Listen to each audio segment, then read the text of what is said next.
Frustrations can be monitored by expectation. If you change your expectation, you will limit your frustration.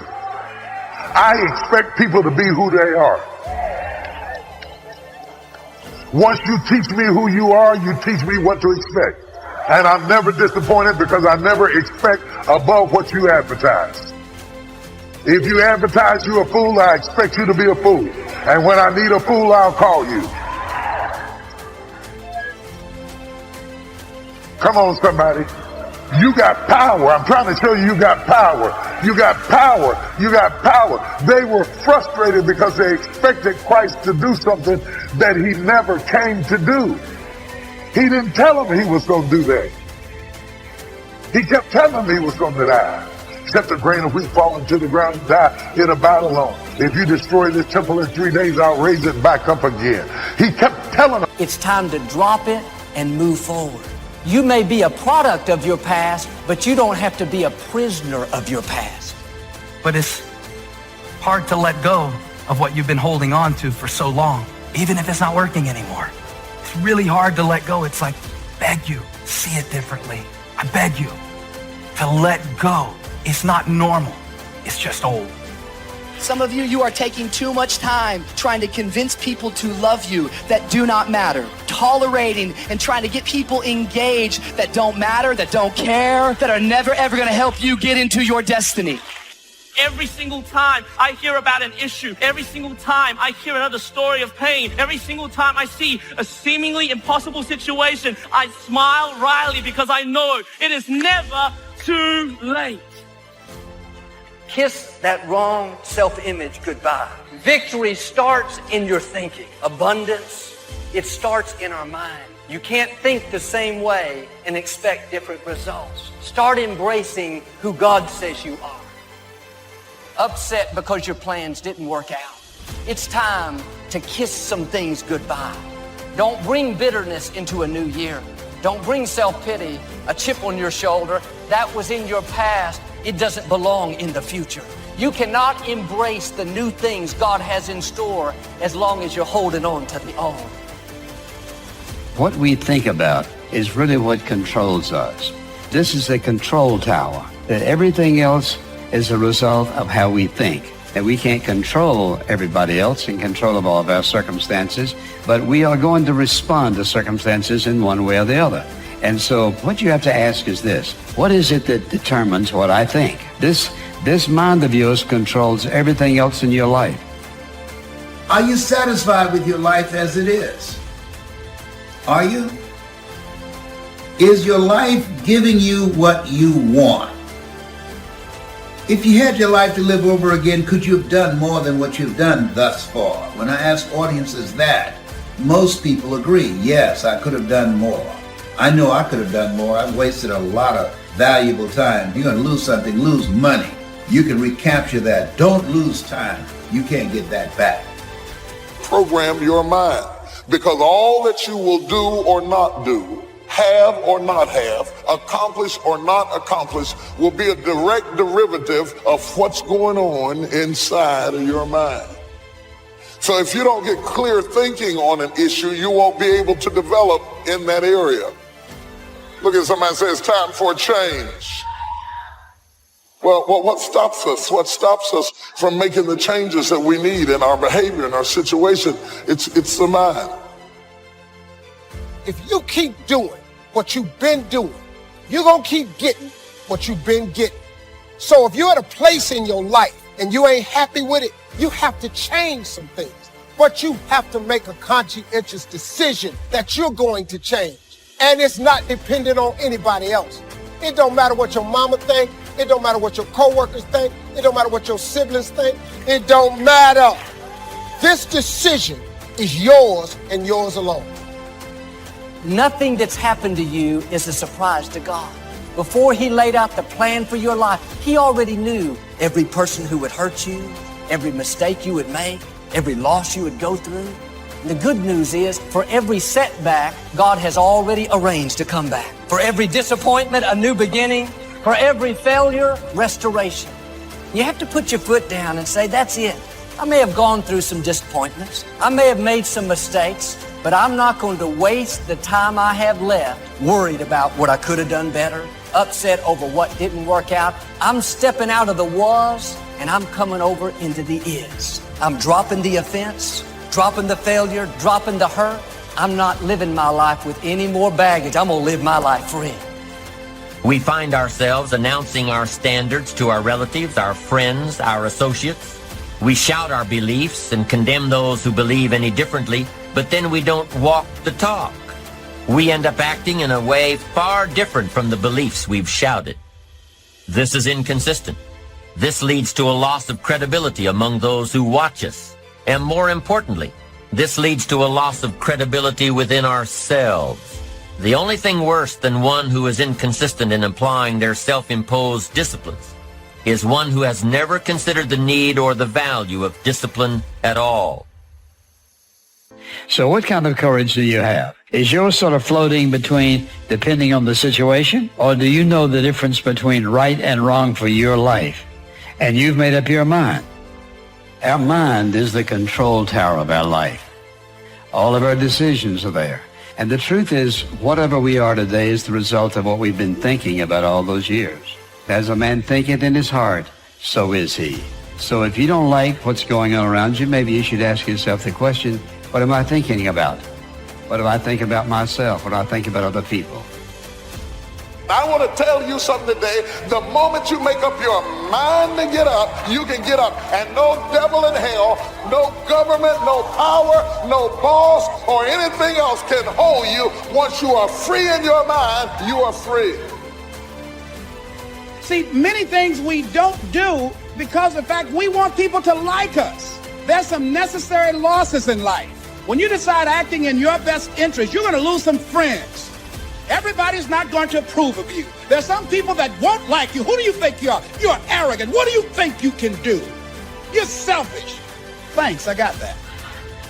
Poor thinking habits keeps most people poor. Not poor working habits. Most people work hard, but they don't think hard.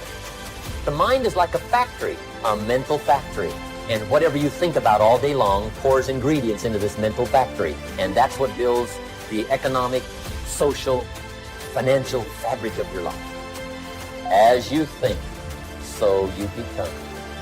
But I think being grateful probably is number one. If you've got a job, you got to be grateful. Say, this isn't the greatest job in the world. Even if it's a transitional job getting you where you want to go, you got to be grateful.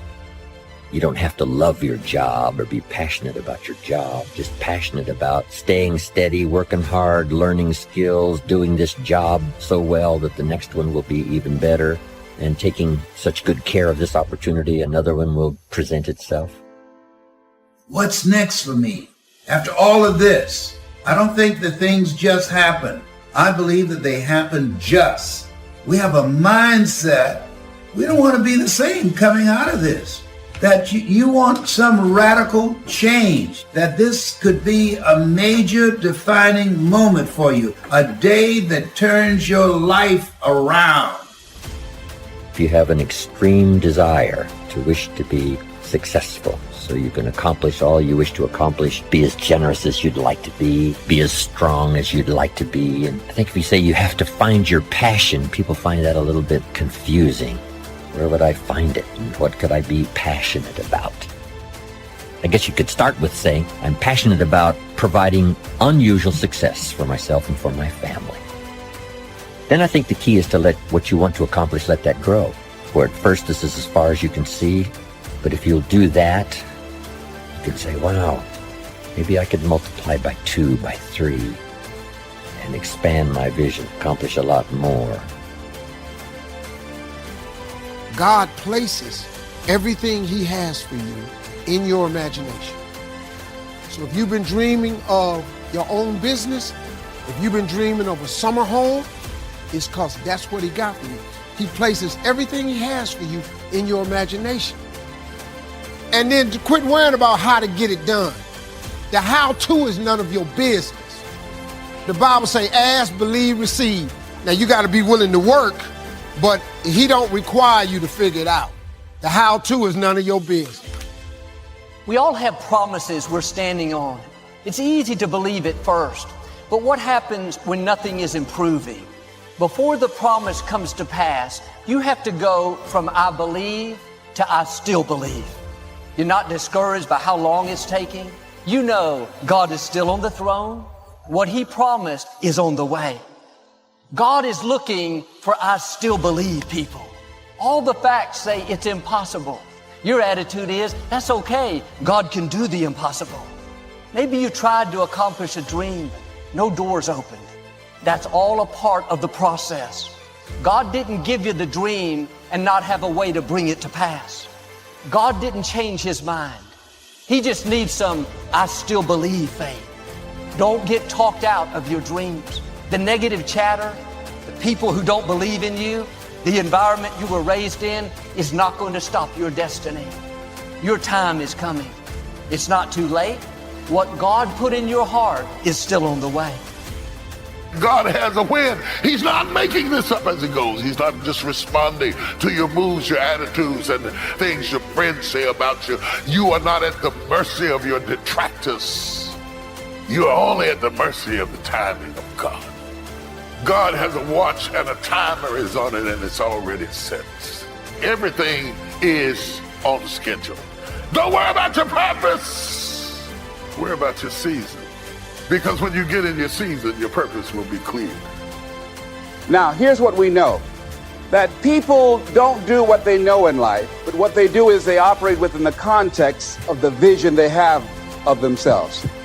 So one of the first things I ask you to do is I want you to look at your life right now and think about something that's important to you. Think about something that you'd like to have or something you'd like to create for you or your family. Now, one of the first things I want you to do is don't worry about the inner conversation that you're going to have. Don't worry about how you're going to do it. That's going to come. You will find the way. You'll become the kind of person that can attract the people, the resources, in order to make that become reality. But I want you to be mindful of your inner conversation. I remember once I was sitting in an audience and Zig Ziglar, he was giving a speech. And within myself, I said, I can do that. And I leaned over to the guy next to me. I said, how much do they pay him to do that? And he said, $5,000. I said, I know I can do that. And then on the way home, when I was driving back to Miami, Florida, my inner conversation kicked in. And it said, Les Brown, you can't do that. You don't have a college education. You don't have the money. You don't have the contacts. What makes you think that you can make more in 1 hour talking than you've made working for a whole month? How many of you have ever thought about something you wanted to do and you talked you out of it? Raise your hand, please. The wealthiest place on the planet is the graveyard. Because in the graveyard, we will find inventions that we never were exposed to, hopes and aspirations that were never acted upon. Because most people allow that inner conversation to keep them from ever pursuing their goals. Why is it that most people don't ever reach their goals or live up to their true potential? One is fear, like the fear of failure. The next is the fear of success. I was working on a major project. I panicked and I walked away from it and gave it to someone else because I didn't believe that I could handle it. That a lot of people become comfortable. They stop wanting anything. They become satisfied. I remember after giving a speech at a major corporation, a gentleman came up to me and he said, you know, that's real great motivation for you young guys, but I've done all my work. I said, oh, yes, you've got a lot to give. The fact that you're still here means that your business is not through yet. The other thing that keeps us from reaching our goal is not feeling worthy. Because see, when you don't feel worthy of your goal, you will begin to unconsciously engage in self-destructive behavior, like procrastinating.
something else that keeps us from reaching our goal, and that is we spend so much time complaining and blaming everybody. I'm reminded of a friend of mine who talked about the fact that one day he was walking by and there was a dog on the porch, and this dog was just moaning and groaning. And he asked the owner, he said, "Why is this dog moaning and groaning?" And the owner said, "Because he's laying on a nail." He said, "Well, why doesn't he get off?" He said, "It's not hurting bad enough for him to get off." How many of you know people who moan and groan and complain about life? They might moan and groan about their job. "I'm sick of this job," and never do anything about it. They haven't got to the point where they're sick and tired of being sick and tired. No, that can't get you where you want to go. That cannot create your reality for you. The other thing that keeps most people from realizing their true greatness and their true potential, circumstances. Are you letting your circumstances talk you out of what God put in your heart? God still wants to bring it to pass, but you have to get in agreement with Him and say, "God, I still believe it can happen. I still believe I can start my business. Joel, I tried and it didn't work out." That doesn't mean it's not going to happen. You have to have a made-up mind that you're going to believe until you see that promise come to pass. The odds are against me, but I still believe I can accomplish my dreams. I was raised in dysfunction, but I still believe I can set a new standard. Given my circumstances, ladies and gentlemen, I shouldn't be doing what I'm doing right now. No one could have convinced me, given my circumstances, given my background, that I would be doing what I'm doing right now. When I was in 5th grade, I was identified as EMR, labeled educable mentally retarded, and stayed in that category until I got out of high school. But here's what happened. I had an intervention in my life. A man who saw something in me at a time that I did not see something in myself. And he asked me to go up to the board and write something on the board. And I said, "I can't do that, sir." He said, "Why not?"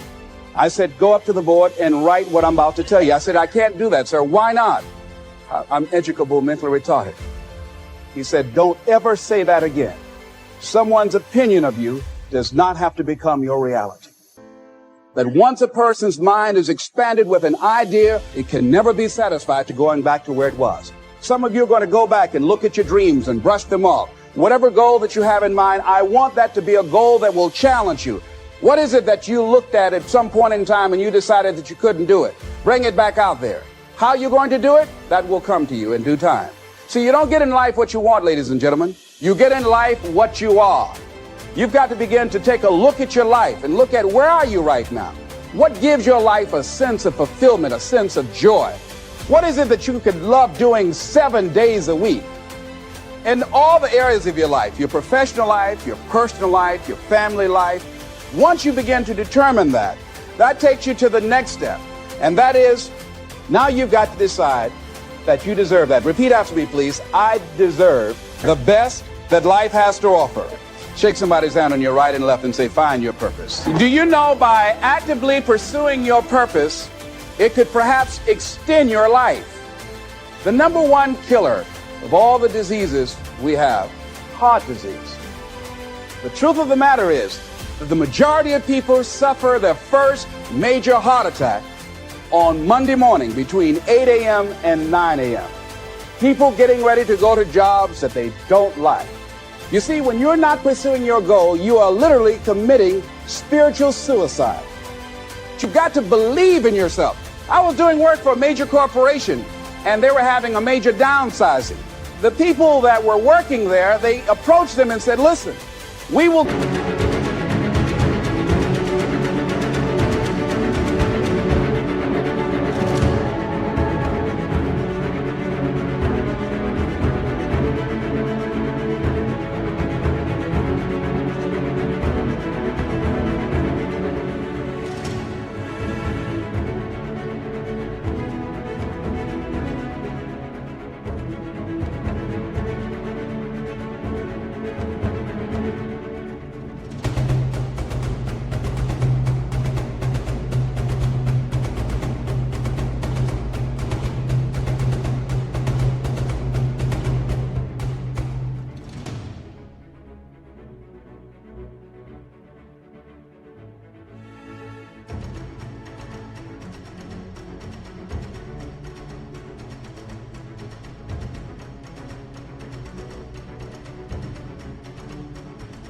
give you a buyout package of $300,000 if you take it within this time frame.